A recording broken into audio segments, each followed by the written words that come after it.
ಜೈಲಿನಲ್ಲಿ ದರ್ಶನ್ ರಾಜಾತಿಥ್ಯಕ್ಕೆ ಸಿದ್ದರಾಮಯ್ಯ ಗರಂ. ಬೇರೆ ಜೈಲಿಗೆ ದಾಸನ ಸ್ಥಳಾಂತರಕ್ಕೆ ಸಿಎಂ ಸೂಚನೆ.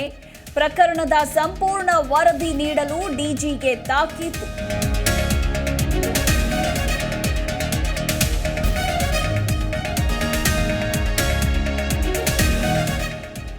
ದರ್ಶನ್ ವಿಡಿಯೋ ಬೆನ್ನಲ್ಲೇ ಎಚ್ಚೆತ್ತ ಸರ್ಕಾರ. ರಾಜಾತಿಥ್ಯಕ್ಕೆ ಅನುವು ಮಾಡಿಕೊಟ್ಟ 7 ಸಿಬ್ಬಂದಿ ಸಸ್ಪೆಂಡ್. ಹಿರಿಯ ಅಧಿಕಾರಿಗಳ ಪಾತ್ರ ಇದ್ರೂ ಅಮಾನತು ಎಂದ ಪರಮೇಶ್ವರ್.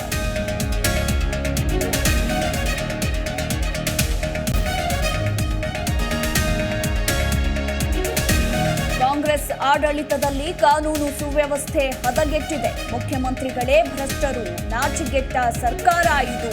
ದರ್ಶನ್ ರಾಜಾತಿಥ್ಯಕ್ಕೆ ಕೇಸರಿ ಪಡೆ ಆಕ್ರೋಶ.